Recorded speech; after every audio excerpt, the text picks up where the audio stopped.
Why don't you go ahead and raise your hand and share a few observations that you maybe made about your workspace and what you liked, or maybe some things that you would change. Is there anybody that would like to share? And I apologize again for the technical challenges we seem to be having. For the No. most part, if you look at the breakout rooms, it mostly says not joined. There's only a couple green ones, like in room 5, there's a green person. In room 6, there's a green person. Yeah, there's a lot of people didn't join for whatever reason. Maybe they didn't know how, or they might be fielding a problem with a student right now. And so, they've got their computer on mute and they didn't go into a breakout room. But I'd love to hear from you, just thinking about this. I think about this experience right here, and I'm like, that's really not the best experience, I think, for any of you to have. It's not a good experience for us to have, and it discourages you from showing up in spaces like this when things like this happen. So thinking about your work and about your spaces, what I'd love to hear from you is what maybe has that same effect, and how could we address it? I'll say in my breakout room, we talked about making things available in multiple languages. Mhm. And I see some of my colleagues here on this meeting around North Thurston, and they know what I'm going to say is true. Like, we're kind of behind in North Thurston on making everything accessible to Spanish speakers and other languages. Don't y'all think so, North Thurston? So that's a barrier right away when you walk into our entryway and everything's in English only. Right, absolutely. So being able to see things in different languages, I love those like welcome laws where they have like all these different languages on there where they're saying like bienvenidos, bonjour, just a lot of different ways that we can say, welcome to this space. What other things did you observe? What are maybe some positive things that somebody's observed that they really love about their school or their building? Well, it's not positive, but I was going to say, we kind of talked about how a big part of being welcome is the office staff, Mhm. and how sometimes the office staff may need more training on how to welcome people, because if parents come in and they don't feel welcome by your secretary or your attendance person, they don't normally want to reach out further. So we kind of talked about that. Yeah, that definitely, somebody in our previous meeting shared, everybody always has a smile on their face in the office, and how that really felt really welcoming to the families that come in. Jessica. Hey there. Sorry, my voice is going out a little bit. I think I'm going with the whole, the word just popped out of my head, not religion, but languages. I had noted, and a couple of the other people in my room, we were talking about languages as well, and that's one of the inviting things in mine and a couple of others is that there are other languages obvious and present there. I love our courtyard. I think it's a great place. You can go out there and just see a little bit of everything, a lot of diversity. So I think that's a huge selling point. And then going back with the office staff, our secretary here, my counseling secretary, she's amazing and always has that smile on her face. So that is definitely inviting property that we have. And then going on a note that someone else had made of, that was a great and clever pivot. When something wasn't working, I think that also is inviting, hey, this didn't work, but you know what, we're going to go ahead and do this. And I think that can apply to anything and anywhere you go. Sorry, we don't have your language up, but you know what? Here's someone who speaks it. We're going to pop them right up here, and just making things work, because that's school, that's life, that's kids. So teaching them that, just because you hit a blow or a roadblock, that doesn't mean it's a stop. That just means we're going to scoot this way and we're going to think outside that box. So it's our attitudes, I think, that matter the most. Flexibility and adaptability are, I don't know, like the co-titles of this. If you have a job description, it should have something like that in it, right? Molly. On the languages and the diversity part, we have a I don't know what to call it, like a direction, like a signpost with all the different things. And when a family comes to our school, we ask them like, oh, like, where are you from, and such like that. And You know, we have families from all over the world. We're a super diverse school. And if there is someone that comes from a place we don't have, we make it, we put it onto our side posts because we want those people to feel welcomed. And so families can see that as they walk in, that they're not the only, you know, diverse or multicultural family, that we have so many languages and so many people here. And then another thing we do in our office is we ask students every month like what they would want on their we have like a big poster board, and this month was Black History Month, and so students really emphasized how they wanted to see natural hair, and so we created a Black History Month poster, and we found like fake crafting hair, and we asked the students to like teach us like what kind of natural hairstyles that they would want to see. And so we really include our students in what our office space will look like. And then when we have events throughout the month, like we had math night, we did a poster board on Black mathematicians and their contributions to the field of math. And so then we have that up in the office too, so that parents can see it's not just for the board, it's pervasive throughout our whole month or throughout the whole year, depending on what we're focusing on. Great. Thank you, Molly. And you just bring up a huge important point, and that is representation matters, right? People need to see, you know, faces and people that look like them. You know, so when we're thinking about like who we make our building point of contact, if you have a large population of students who are Ukrainian, maybe you want somebody who looks like they speak, you know, or speaks Ukrainian, or looks like they might understand, you know, there might be some signage up that's in Ukraine. Or if you have students who are African American, is your building point of contact someone who is African American that they feel like might relate to their situation? Monica, you know what, I'm going to take, if you two could make these quick, I'd love to hear what you have to say, and then we're going to pivot to another activity. Monica? Hi, thank you. Yeah, we also talked about languages as well, and something that I didn't share in our group, but I really love that we have over here in Acosta, is that we have some tablets that can it is like a portable Google Translate for our few students who came here directly from Mexico. We have a couple of families from the Ukraine, and so they are able to talk into that, or we can, and then it talks out the language that they need. And so that has been very useful for our students. One of our tribal and migrant person has a healing of the canoe meeting for our tribal students to be able to meet and discuss things that they see, and discuss some supports that they need. And so that's been really cool. Excellent. Thank you. Tasha? Actually, I was just going to say the same thing. Our school recently this year purchased tablets where students can use it to hold up to the screen when the teacher's teaching on the screen, and it will translate everything into their language. And if they get a worksheet, it will translate everything on the worksheet into their language. And then if they want to talk to the teacher, then it will translate whatever they say back to the teacher in English.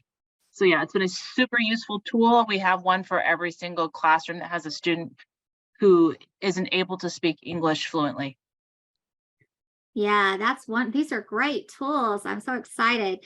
Hopefully, y'all, someone has maybe shared that comment in the chat. And by the way, you can save the chat at the end of the meeting, and we will be saving it, and I can attach it and send it out afterwards if someone wants it.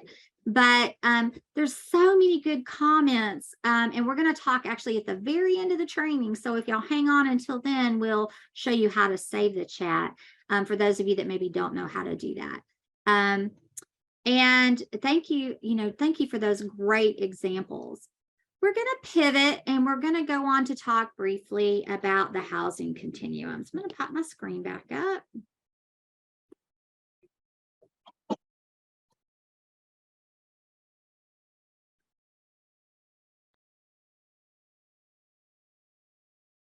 So a lot of times when you work in work with people who are experiencing homelessness, you'll often hear about the housing continuum. And what does that mean?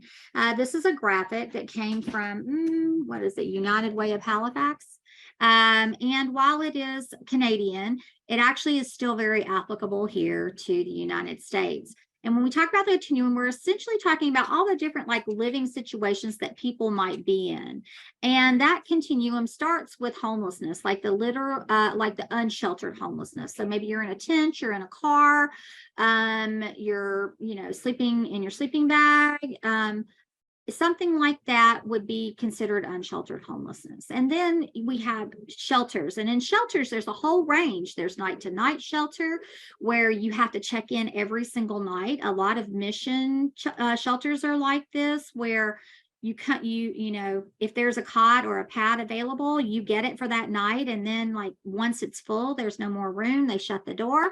And those individuals have to sleep out in the rough. And then there's also in shelter, there are 90-day shelters where someone might be able to come in. It may look more like an apartment. It might be a mom with a family.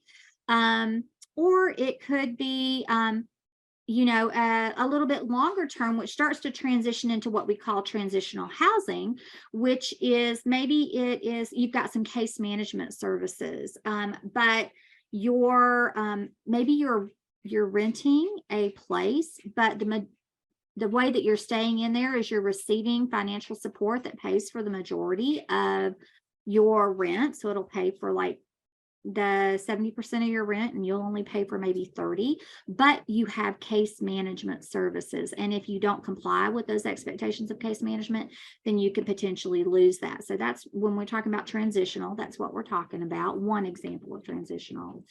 Community housing would be like if you thought about like Section 8 vouchers, which are attached to the individual, and then there are some that are also attached to units, or there are subsidized low-income units. And the subsidized unit means you do the same thing, you maybe pay 30%, and your Section 8 voucher may work that way, where you pay 30% of your income, and then the voucher pays the remaining amount. But you could be in that indefinitely until you no longer qualified, or until, like what happened in our community, subsidized units fulfilled their contracts after 30 years, and they decided to convert to regular apartments. And so all those people in those apartments got displaced and ended up becoming, entering into that homeless emergency shelter transitional housing arena. Of course, beyond community housing, which is that subsidized low-income housing, we talk about an affordable rental, which means you don't make more than a certain amount in order to be able to rent that apartment. We also call that low income, but it's not subsidized. And then there's affordable home ownership, which might look like Habitat for Humanity, where you fall within a certain income, so you have to make enough income to qualify to be able to pay for the mortgage, and you have to put your sweat equity in. But that might be a way that you would get into that affordable home ownership. And then of course, market rate rentals and market rate homes, which we know are out of reach for many of the families that we serve. And this, if you look at like the housing market all across Washington and through much of the country, you will know that many people have zero capacity to take in people into low income, affordable, or community-based housing. Most of them are full, they have waiting lists, and people are trying to get into them. I want to quickly address from a McKinney-Vento perspective, I actually see that there are 3 things that are missing before you kind of get into that housing continuum. So think of this as like prior to the housing continuum for students and families who are experiencing homelessness. And what that often looks like for a family, not usually for a student, but more for a family, is like initially when they lose their housing, maybe they've been evicted, maybe they've gone through a divorce, and now they're trying to figure out like what's my next step, and they move out of the house, or there's something going on for whatever reason that they have to leave the place that they're in. They maybe first will try to stay in a hotel motel for the time that they actually have some income. And then what we know is staying in hotel motels are expensive. They can really eat up that income.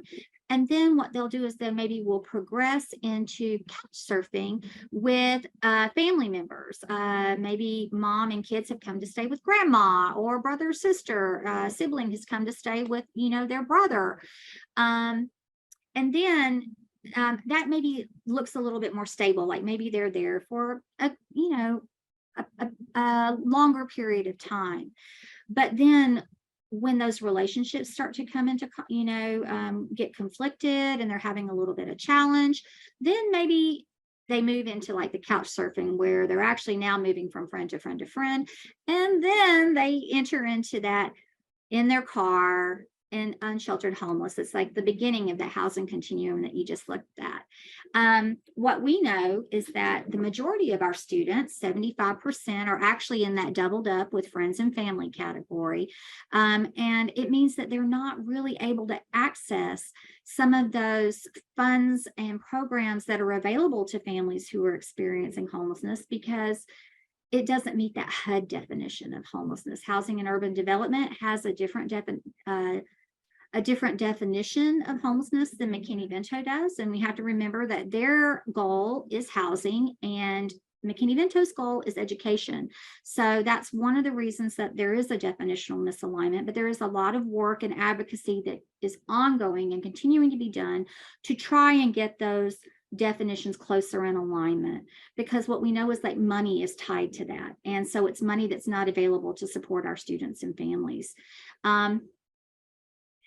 So that's kind of the, sort of like a overview of what I will call the housing continuum. And in order to know how to access or get into some of those services, you need to understand what your coordinated entry point is for your county. So every county in the state of Washington has a coordinated entry point.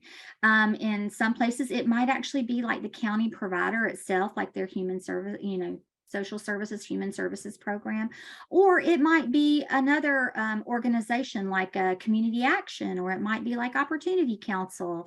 It varies from place to place, but there is a link in the resource sheet that I gave you. And when you get the slides, this link is active where you can click on that and you can look at the coordinated entry points for your community.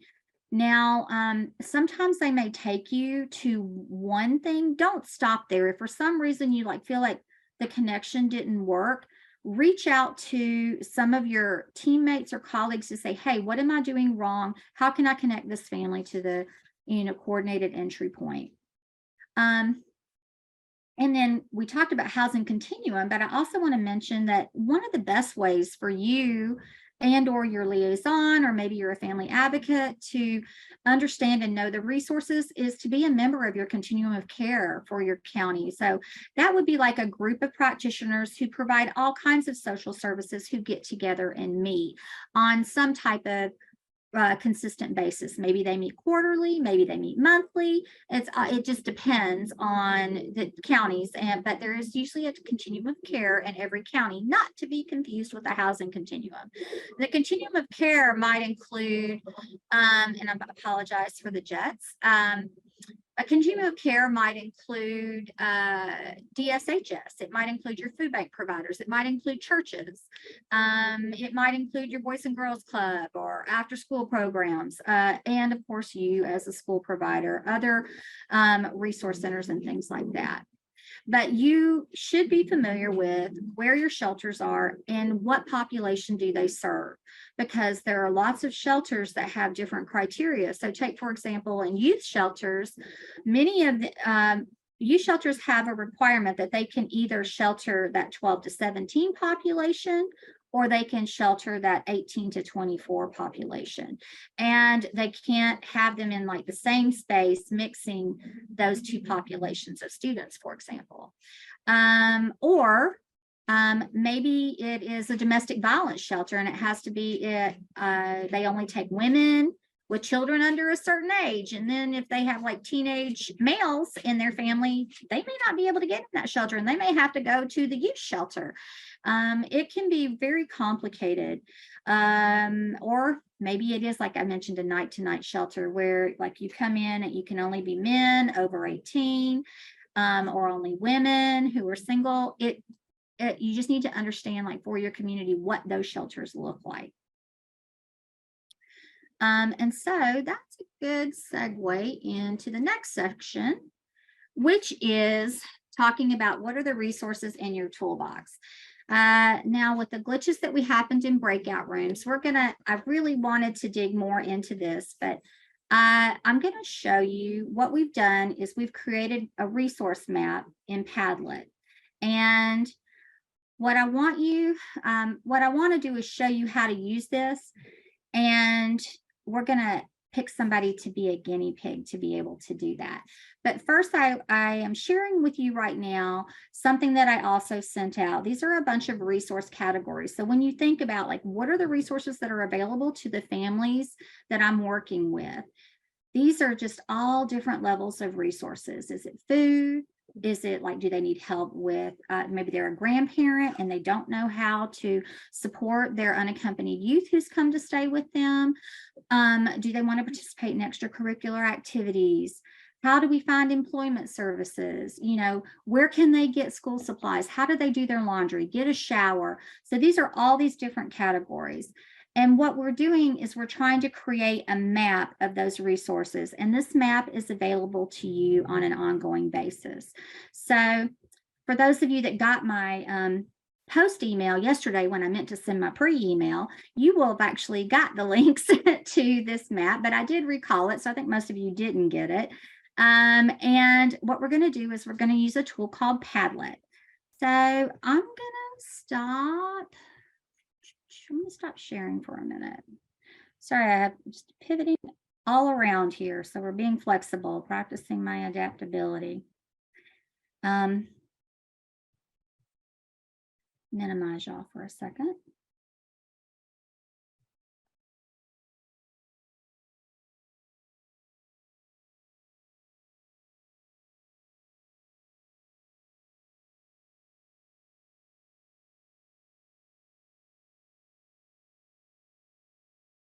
In the chat, I have dropped a link. And what I'd like you to do is open up your browser and go to that link. And I need a guinea pig. Is there somebody that would be willing to be my test subject? Vivian, I'm not seeing the link, so maybe it didn't go to everybody or I didn't get it, but I'm not seeing it. It looks like, and others are saying they're not seeing it as well. So maybe you accidentally sent it to one person instead of everyone. oh, you know, you're right. You're right. That happens sometimes. Okay, now we have it.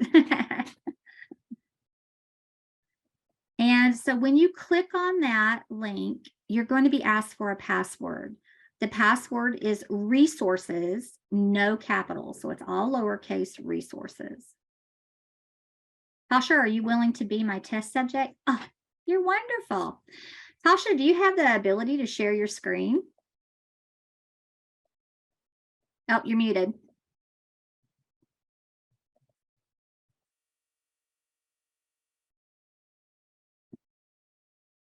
Can you see my screen now? It looks like it's coming. Yeah, you got it. Excellent. Okay. So, Tasha, what community are you joining us from? I am from Whatcom County at Linden School District. All right. Okay. So let's maybe zoom in a little bit on that map there. Sorry, Vivian, we're not getting the map. Some of us are just getting the OSPI homepage. You're getting the OSPI homepage. Okay. That's really strange. You shouldn't get that at all. Melissa, can you drop in the chat the link to the Padlet? I just went back and hit the Zoom button and it pulled it back up. Okay, you're good. You're good right there. So now what I want you to do is think of a resource that you refer people to in your community. So what is one of those resources? Project Hope. Project Hope. Okay.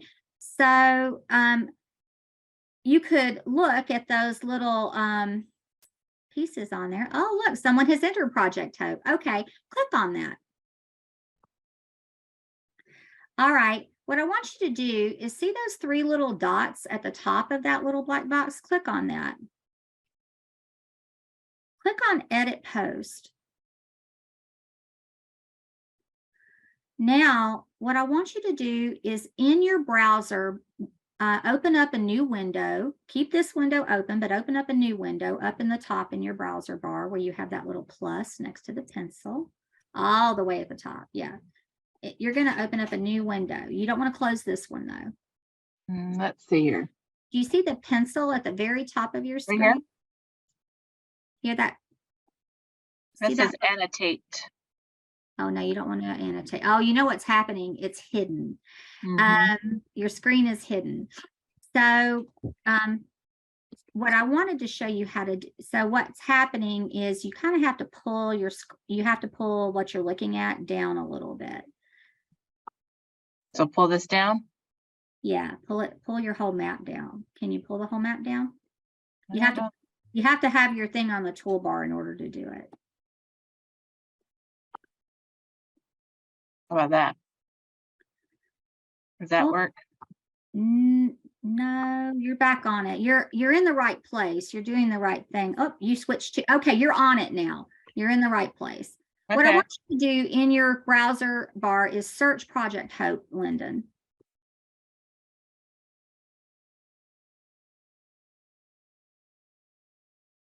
Okay, click on that first link. And what I want you to do is I want you to copy the web address. Okay, now save that, and then I want you to go back to the map.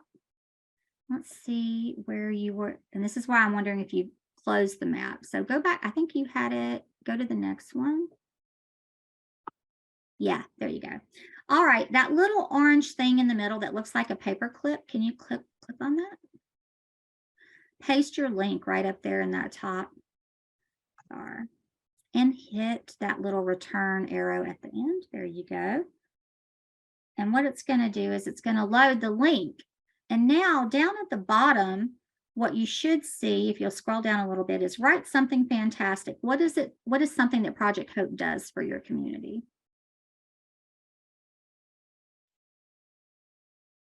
Well, they provide food. Okay, put that. Just put food.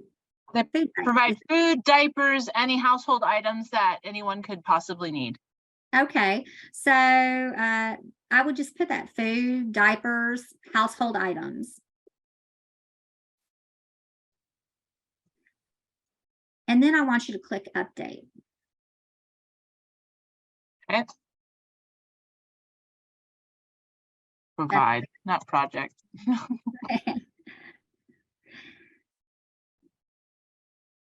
And up at the top, if you click update, now you have updated that bullet point. So what I'm inviting you all to do, and at your own leisure, since we're running out of time for this, I want you to go ahead and build your resource map. Even when you're not in this meeting, you will have access to this map. So we're going to create one more as a sample. Oh, sorry. I was going to have you share again, Oh, Josh. I can share again. That's fine. I didn't know if you wanted me to keep doing it. Yep, you're okay. Okay. Yay, Lauren, I'm glad you got it figured out. Down there at the bottom, so you're just going to go down to the bottom where that pink plus is.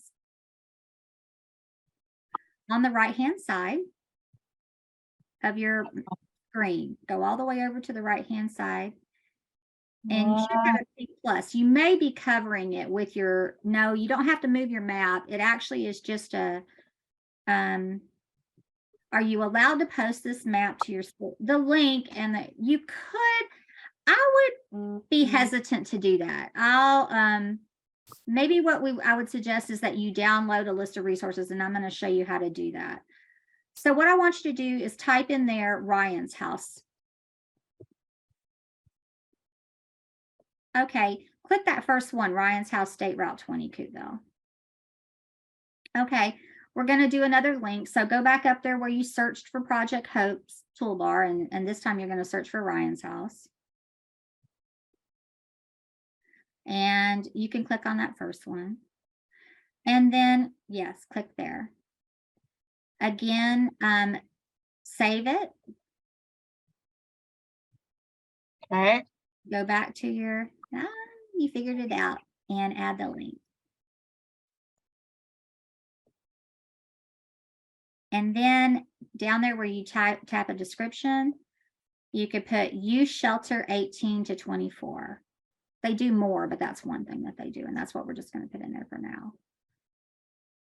And then hit publish. So now you've added another resource. That's actually a shelter that's in my community. Awesome. So I think that you have had a sense of how you can do that. So we're going to do one more thing. Now what I want you to do is I want you to, over there on the right-hand side, under your picture, you see some things. So you see that arrow that's pointing to the right? Nope. Go up. Oh, sorry. That little curved arrow. This one? Click on Okay. that. And then I want you to scroll down to the bottom. And if you click where it says save as an Excel spreadsheet. Yep. So what this has done is this has saved a spreadsheet. So you can open it up right there by double clicking on that link. And right now you're sharing your browser. So you would actually have to open up your Excel spreadsheet. So stop sharing your browser. And now open up that Excel spreadsheet that you just downloaded. And now you can, I don't know if y'all know about this feature in Excel, but if you hit Control and F, that means find. So hit Control and F.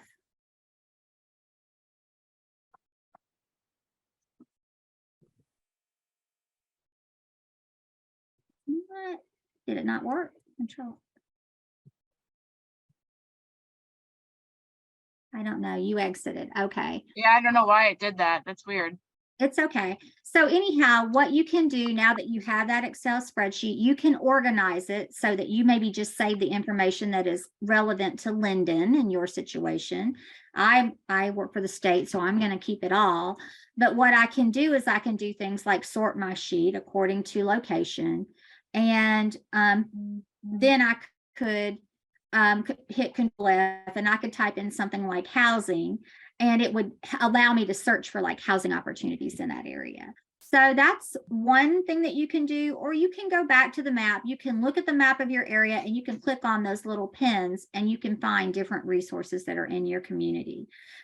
But what's going to make it a rich and workable map is when you go into the map and you add resources to it. So if you know of a church that has a program that supports, you know, maybe they do laundry, or maybe they give gas vouchers out to families, then add that church. If it has a link, add the link.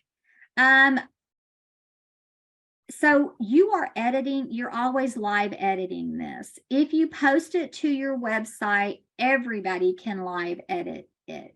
So I would be hesitant to have you actually post it to your website, because they would have, once they have the link, they can go in and edit it. I haven't changed it to where you can't, because I wanted it to be a living document and resource for you. So it's something that I would discourage you from actually putting up on your website.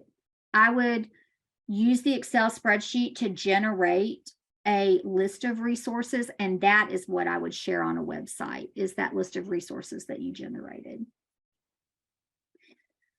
So we are at 12:02. I am over my time and talking into your lunch break, which is something that I really do not want to do.